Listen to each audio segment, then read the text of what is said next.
Good morning and welcome, friends. Let's start with a prayer together.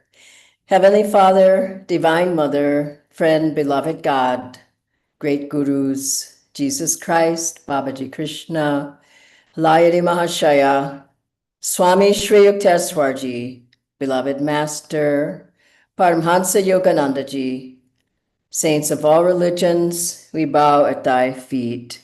We ask thy blessings, thy presence, thy vibrations in this satsang today. We are thine. Be thou eternally ours. Om Shanti Shanti. We have a song, and then afterwards an excerpt from a talk by Swamiji on this topic of from form to formless. Welcome again, everybody.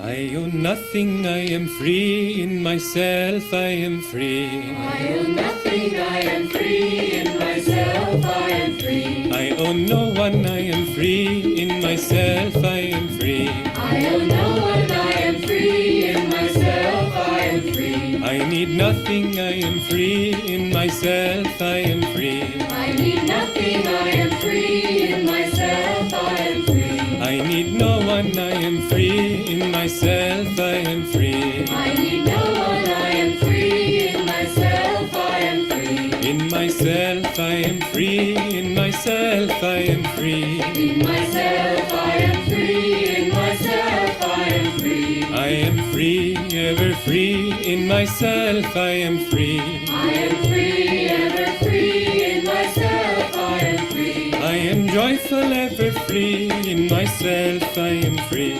I am joyful, ever free, in myself I am free. I am blissful, ever free, in myself I am free. I am blissful, ever free, in myself I am free. I am nameless, ever free, in myself I am free. I am nameless, ever free, in myself I am free. I am formless, ever free, in myself I am free. I am formless, ever free, in myself I am free. I own nothing, I am free, in myself I am free. I own nothing, I am free, in myself I am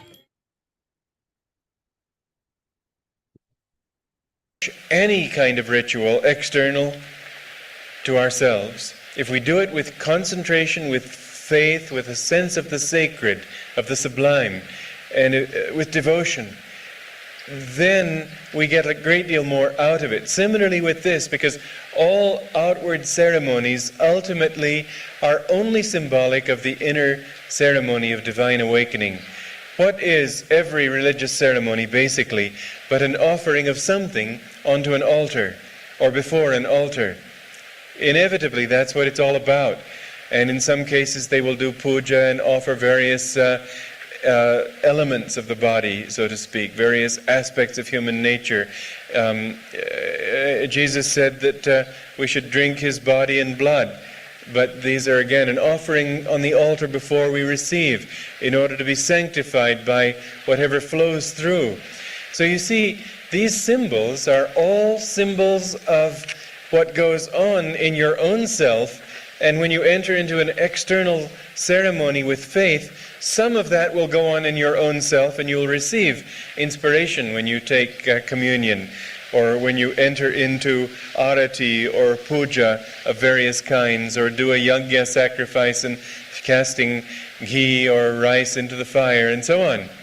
All of these really symbolize this inner reality, the altar of the spine, the 7 candles representing that altar of the spine, into which we draw the energy of our devotion and offer it at the spiritual eye. This is the universal reality of which these outward things are all basically symbolic. There is, in the last analysis, only one religion. We can call it Christianity or Judaism or Hinduism or Islam or anything we want, but in the last analysis there is only the religion of man trying to become Superman, trying to become divine. And the process of doing so never changes.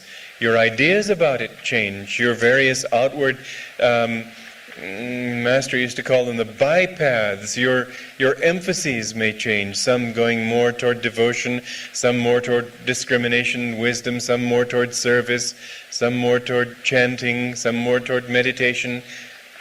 Whatever these are, nevertheless, you reach a point where names cease, beliefs cease, because your mind stops functioning in a rational way, and you simply feel a pouring of your soul, of your energy, of your whole being toward your own highest center, which is here at the point between the eyebrows, and then when that becomes opened, at the point at the top of the head. Good morning again, friends. This is a wonderful topic. I'd like to start by reading something from Autobiography of a Yogi, the chapter where Babaji and Mataji meet at Dasa Summit Ghat in Benares. I am Mataji, the sister of Babaji. I have asked him and also Lahiri Mahashaya to come to my cave tonight to discuss a matter of great importance. A nebulous light was rapidly floating over the Ganges. The strange luminescence was reflected in the opaque waters. It approached nearer and nearer until with a blinding flash, it appeared by the side of Mataji and condensed itself instantly into the human form of Lahiri Mahashaya. He bowed humbly at the feet of the woman saint. Before I had recovered from my bewilderment, I was further wonderstruck to behold a circling mass of mystical light traveling in the sky. Descending swiftly, the flaming whirlpool neared our group and materialized itself into the body of a beautiful youth, who I understood at once was Babaji. Blessed sister, Babaji said, I am intending to shed my form and plunge into the infinite current. I have already glimpsed your plan, beloved master.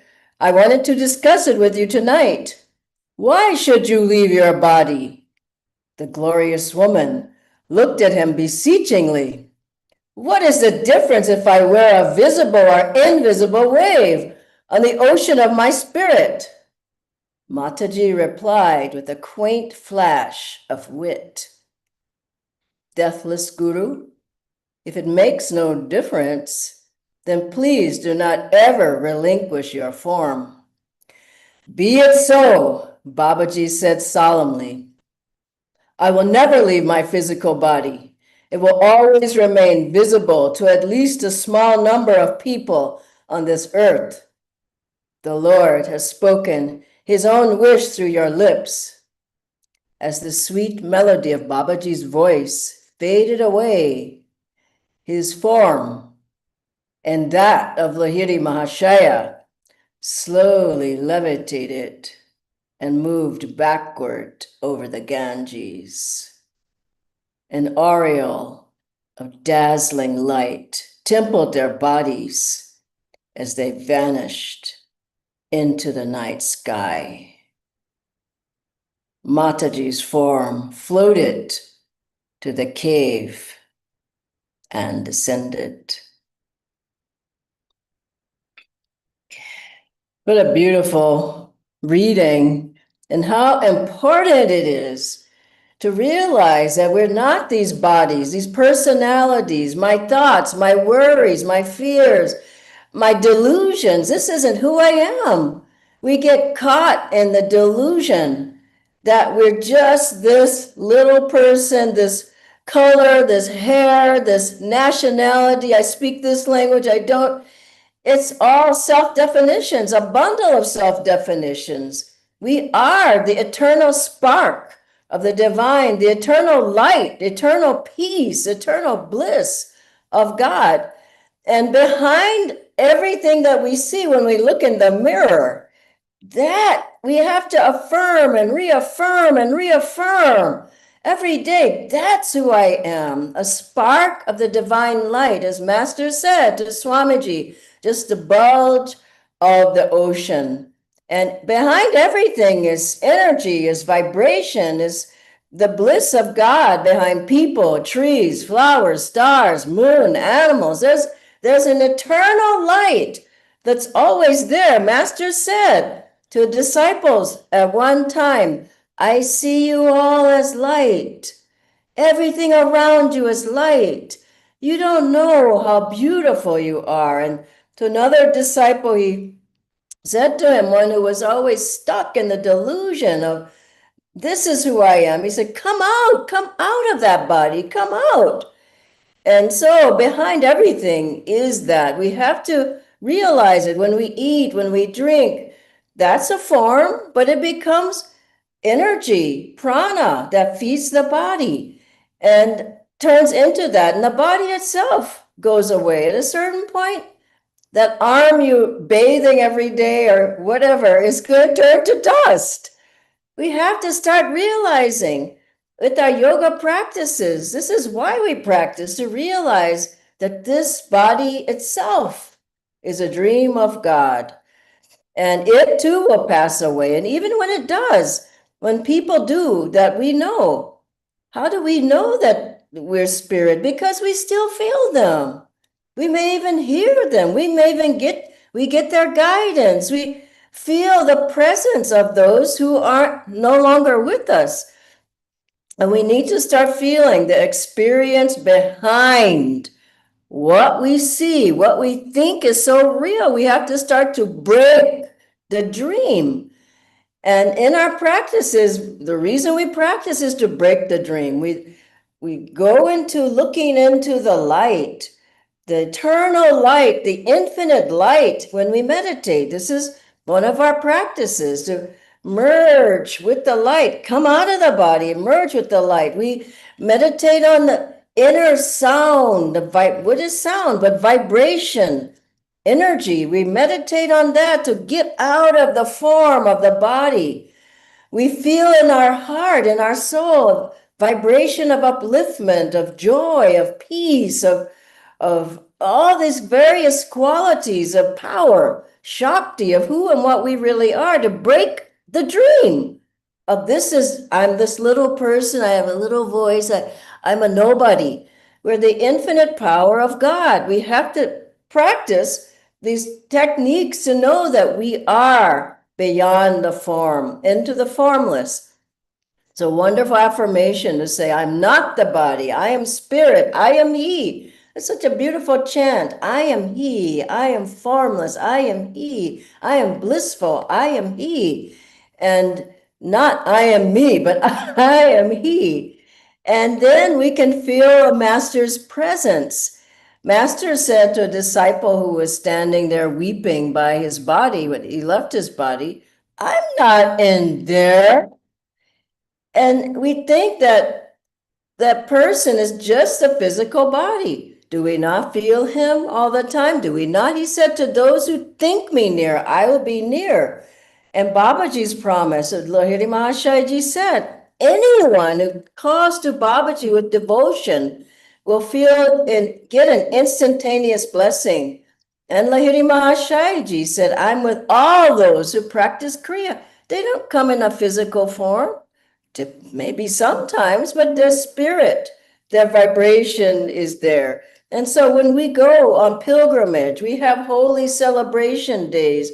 Yes, it's nice, it's wonderful, it's important even to honor the Murti, honor a holy place, honor a holy person, honor a picture on the wall, honor the altar, but we've got to get to the point where we realize that is also in myself. And that person in the picture is still with me. That image coming out in that Murti can come alive at any time and is talking to me, is guiding me, is blessing me. That person that vibration that's at the pilgrimage spot goes with me all the time. I remember when I went to Babaji's cave, and I went a couple of times, and I felt Babaji's blessing, surely. But, later I felt him saying, so it's so good you came, but I'm with you all the time. Realize I'm with you all the time. And I was recalling when Swamiji at a certain particular time near the end of this incarnation, we were at a satsang with him and I asked him myself, Swamiji, will you be able to help us? Will you be with us as much as you are now? And he said, I really hope so. Meaning I thought later what he meant was, of course I'm there. He was spirit, even when he was in that body. And Master was spirit. And Babaji, spirit, and Lahiri Mahasaya, spirit. And just in a form and that body. But from lifetime to lifetime, we change the form, we change the outer appearance, and it's still the spirit that's going from lifetime to lifetime. And you can feel when you go to, well, any time for sure, but some of you are going next year to Ananda Village. You go to where Swamiji lived, he's there. You go to the Moksha Mandir where his body is, and you certainly feel his presence, thinking through your mind, helping you, giving you answers. I can't tell you how many and how much inspiration, insights, uplifted energy flow by just calling, opening myself, opening my thoughts, opening my heart. I know you're with me. I know you're helping me. I know you're guiding me. And people get stuck on a form that I have to have a guru who's in a body. I must see you, and then I must touch you, I must hug you, I must, whatever it is, it's all about form. For some of it's okay, but let's get beyond the form, the formless. And with our friends, I think it's so important. I think hardly anybody does it. See the formless in that friend. Feel the formless energy, feel their aura, feel their joy, feel their love, feel their vibration. I was at someone's house recently here in Pune, and I felt this is a saintly person. I mean, in that form, it seems like, oh, this is just a nice person and whatever. But when I went in the house, I felt a saint lives here. The vibration is so uplifting. And it's a beautiful practice when you see your friend, see a saint there. See the light. See the vibration of light around them. See God in them. Don't just look at them, look how they look, what they're wearing today. We've got to break that at a certain point and I see a saint. Look in those eyes. Look in that smile. Look in that face. Look in the aura. And as we do, we start to see, oh, I see that's God behind a friend. That's God behind my guru. That's God behind Swamiji. That's God behind everything that we see. So how do we connect with God and guru? In your meditation, feel. Don't just sit there. Meditate with the gurus. Call them.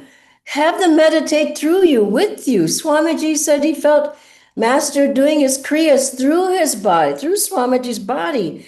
He advised us to sit with him. Feel he's sitting with you, next to you. He's guiding you. He's telling you.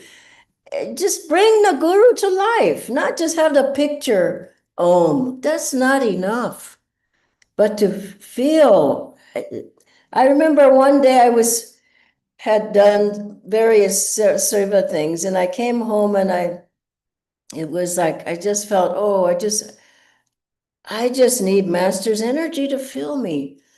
And I sat and I just pulled him into my body, into my mind, into my soul, into my consciousness. With every practice I did, I just felt he's not far away. He's right here. To those who think me near, I will be near, Master said. And he said, God is the nearest of the near and the dearest of the dear. So in meditation, don't have a block. Just say, no, I know you're there. And then secondly, listen, feel. What do you want me to do? How should I go? I asked you this question. What is the answer? Help me in my work. Help me with my relationships, with my family. Help me to give me your ideas. Let your thoughts be my thoughts. That's a wonderful prayer. Let your thoughts be my thoughts instead of a big barrier there. And finally, chanting. I remember we chanted with Kamala Silva, direct disciple master, once at Ananda Village. And she said, we were chanting Door of My Heart with her. She was very elderly, maybe in her, I don't know, seemed like she was in her 80s. And she said, oh, that chant would calm master down. It was so sweet. As you chant, really, who are you chanting to? Who are you chanting with? What are you chanting about? I hear people just calling out names. Their mind is nowhere there with God. It's not enough. Feel you're chanting, your heart is open and not just calling out names, but really immerse yourself in the vibration and the love that you feel when you chant, and the vibration and the uplifted energy, in the uplifted consciousness. And finally, again, service. Sir, why do we feel so happy when we serve? Think about it. You can be home doing various things, and that's sort of a joyful feeling if you have the right consciousness. But I mean, soon as you serve, if you're serving properly, there's a tangible joy. You just feel happy. Everybody you're serving, you all feel happy. You all feel uplifted. You feel so joyful. Why? Because the Guru's with you. God is with you. Your consciousness is with theirs. And so as you serve, just feel the vibration of God serving through you, joyfully giving your energy, your seva at the feet of God and gurus. And then you will find that in that, there's the formless guru standing there with you. And some people say, I don't want to serve. Don't give me that job. I don't do this kind of jobs. What I have to say to you is, even Master picked up a broom. Swami Sri Yukteswaraji, after Samadhi, gave him a broom, said, fetch the broom, let's sweep the porch. So even in that high state, Master picked up a broom and started serving. Think about it and use that as an example. He was in bliss and he served.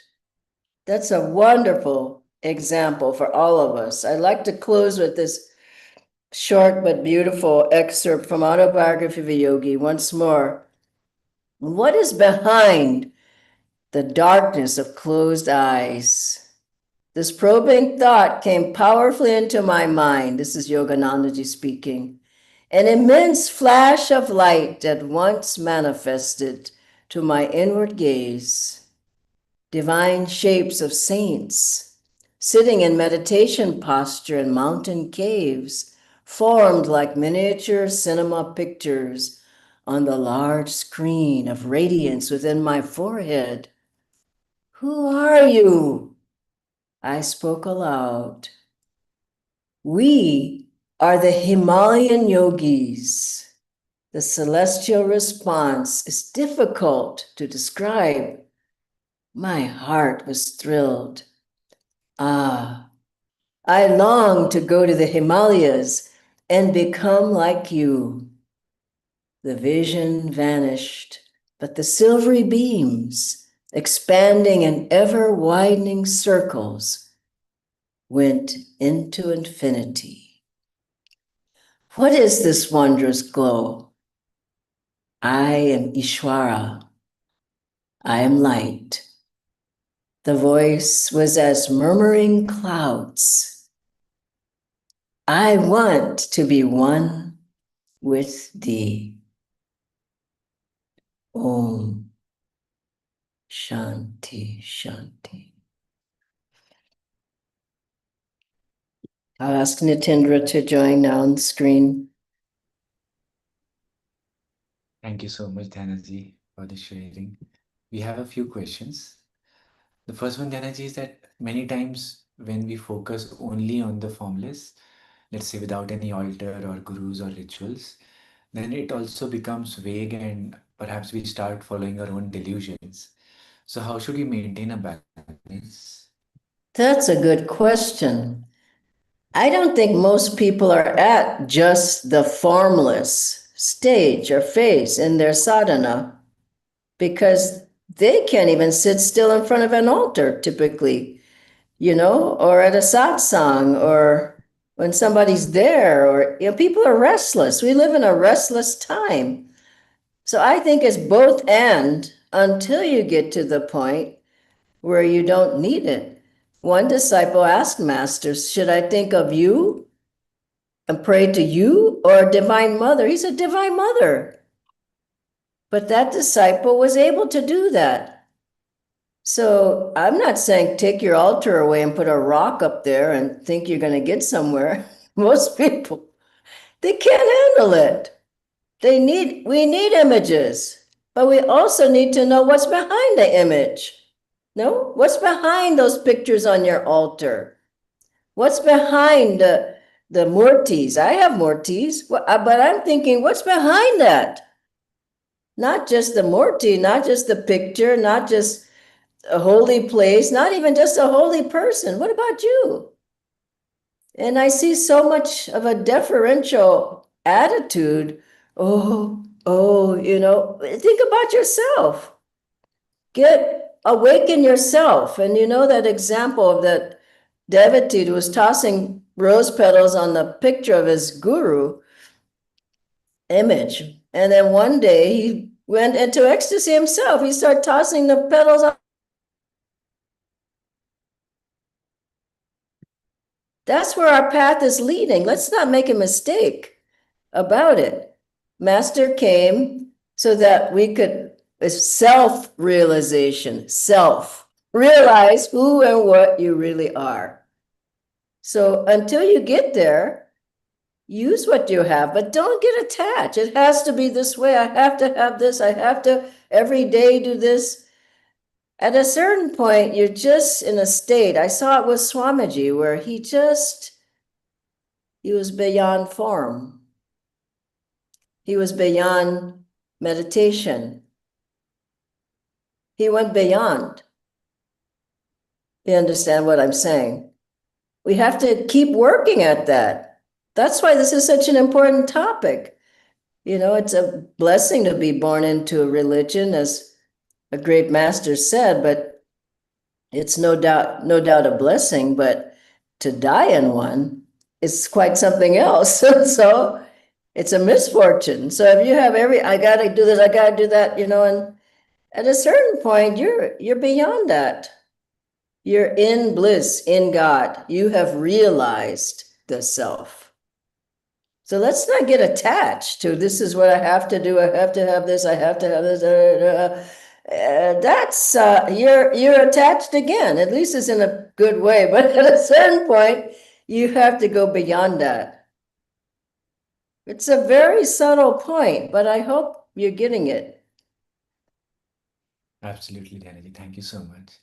The next question, Dhyanji, is that even for those devotees who have been on the path for long, is form needed to go to formless?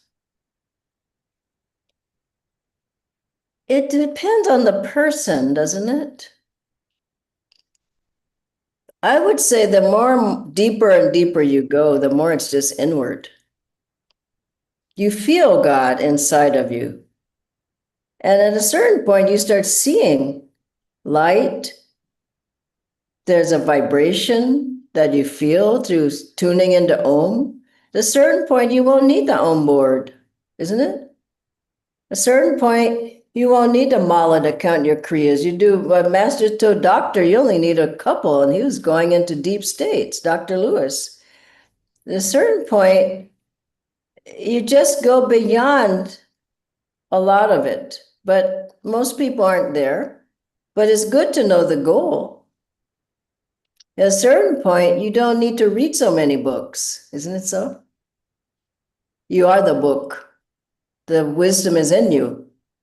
At a certain point, a musician doesn't need any music anymore. It depends on what you're playing, but you become the music, and it's in you.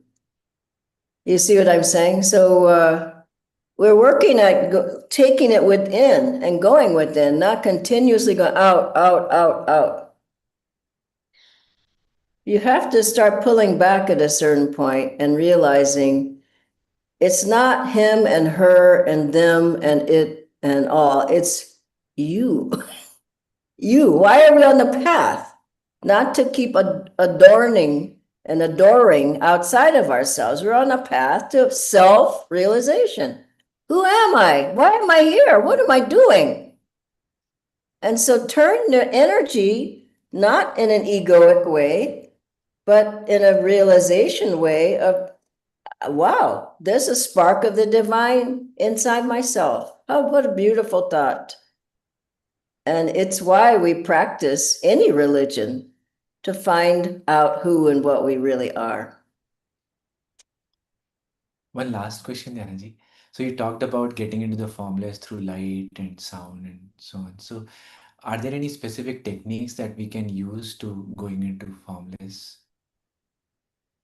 Kriya takes you into formlessness. Definitely, all of our techniques go from form to formless. They all do. At a certain point, you don't need to energize. That's nobody who's listening here I'm talking to. But Master would look at the spiritual eye and charge his whole body. He didn't have to do work with the body to charge it. He was beyond that point. You see, he didn't need an Om board.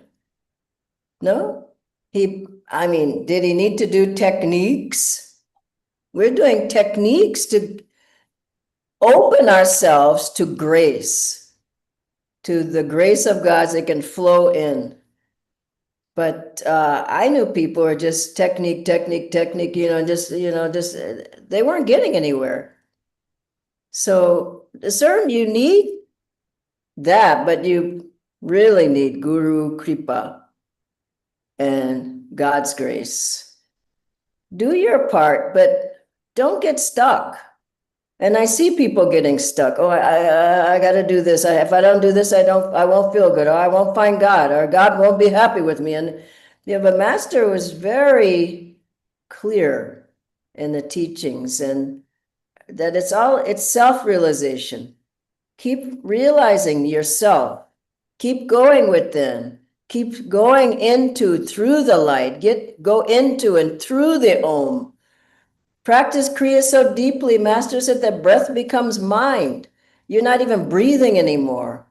We gotta go deeper. That's basically what this topic is about, depth. Not staying with just the form, but depth. And I encourage everyone, try to go deeper in all the practices, and you'll find that there is the formless Divine Mother, there is the formless Master, formless Babaji, formless Lady Mashai, all the formless masters are there. And I think they're just, like Swamiji said, I'll be there, but basically it was saying, will you? God bless you all. Thank you, Nitendra. Have a wonderful day, everybody. Bye-bye.